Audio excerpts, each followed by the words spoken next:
Green chicken చేస్తున్నావా?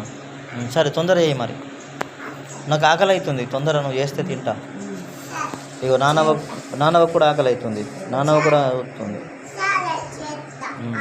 చెయ్యి మరి. 2 minutesలో చేస్తావా? సరే తొందరగా చేయి మరి. చికెన్ బిర్యానీ చికెన్ బిర్యానీ అట అండు.